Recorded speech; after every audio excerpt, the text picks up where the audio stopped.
Good morning, students. Today's topic is patterns of biodiversity, where we are going to learn how exactly species are distributed around the globe. To give us an idea about how species are distributed around the globe, we will be learning species area relationship curve, which was given by Alexander von Humboldt. Alexander von Humboldt was a German naturalist. He did an research in South American jungle, whereby he studied what exactly is the relation between area and species richness, whether along with area species richness increases or along with the area species richness decreases. That he wanted to study. So he explored the entire South American jungle.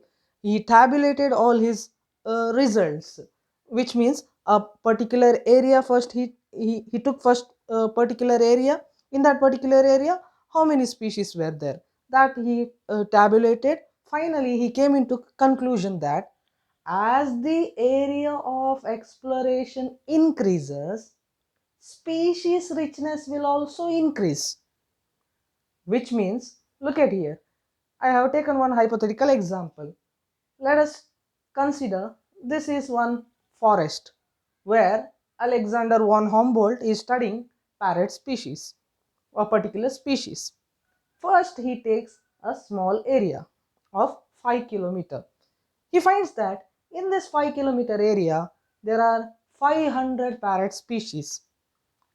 Next, he considers the area of 10 kilometers. He finds that species richness gets increased. In 5 kilometer, 500 parrots. Now 10 kilometer, 800 parrot species are living. Through which he came into conclusion, as the area of exploration increases, species richness will also increase. But he also found out that the species richness will increase only up to a limit. What do you mean by only up to a limit? After 10 kilometer, he took 15 kilometers of area. Now, according to his first statement, as the area of exploration increases, species richness should also increase. But in 15-kilometer area, when area is more, he found approximately around 800, like let's say 810, 805, like that number of species. There was no drastic increase in species. Instead, he identified that as the area of exploration increases, species richness increases, but only up to a limit.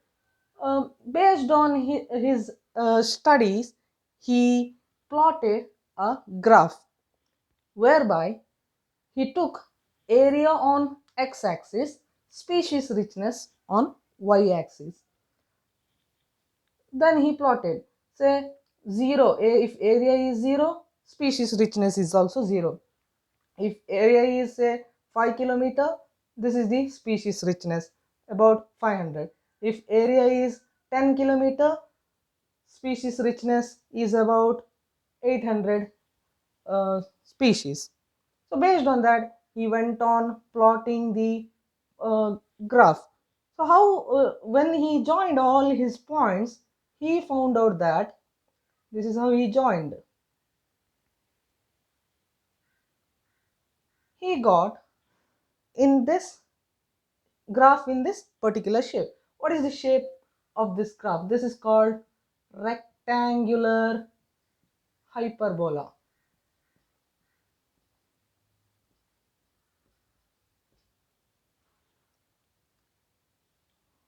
Look at the graph. If I take a particular area, this is the species richness.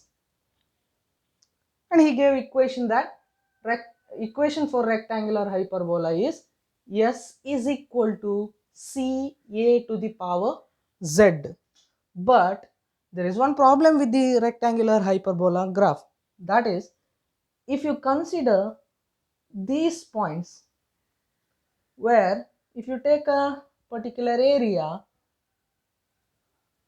your species richness values will merge because points are very close to each other. Graph is sort of almost becoming a sort of stationary line. So here in this point graphs are merging.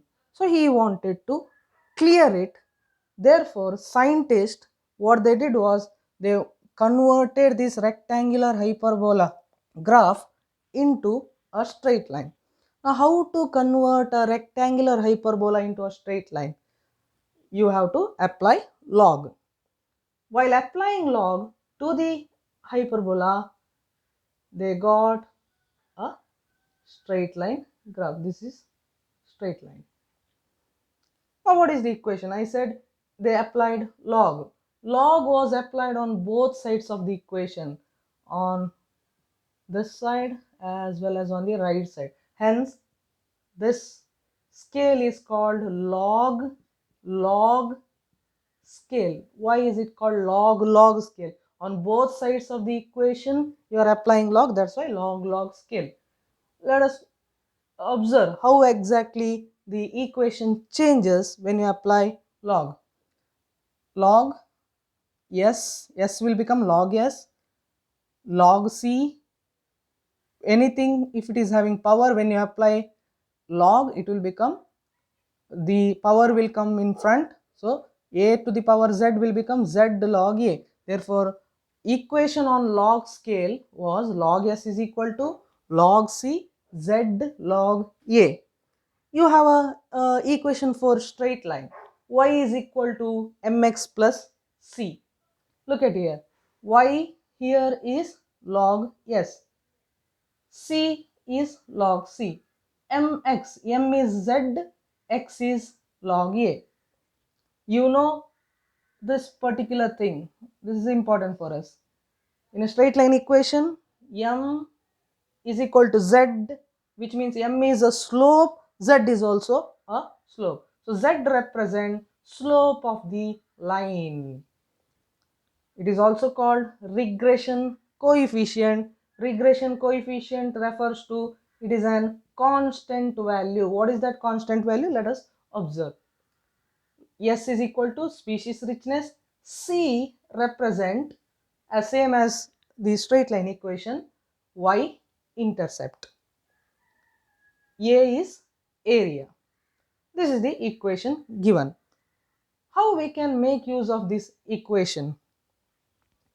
Z, as I mentioned, it is the slope of the line. It has a constant value. If you take a particular taxa, what is particular taxa? You take a particular species of a particular area like Britain, or say a plant from California. These are particular area and a particular taxa. For them, the slope of the line z value for taxa or area is always a constant. It ranges between 0.1 to 0.2.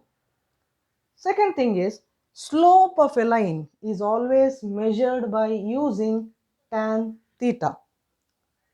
I have written slope is equal to tan theta.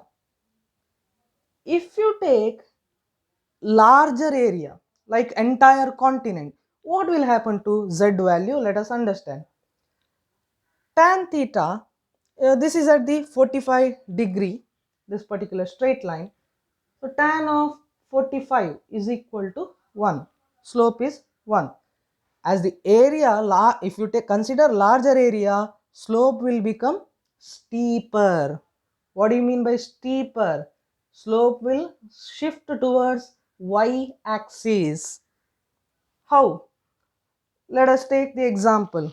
Now I am going to take tropical forest of different continents, where many continents are there. Now area is very large.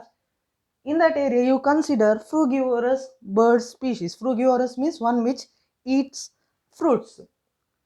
If area is larger, then the slope will become steeper, which means earlier tan it was at the 45 degree, tan it was slope was 1. Now it has become steeper because of the larger area. Hence, z value now increases more than 45 degree, which means increases more than 1 value. Therefore, the Z slope value for frugivorous birds of the entire continent is 1.15, which indicates if it is more than 1, you have to remember that it indicates that slope is steeper. So this is how we can make use of species area relationship, which says that as the area of exploration increases, species richness will also increase, but up to a limit. Thank you. Please like, share and subscribe. Thank you.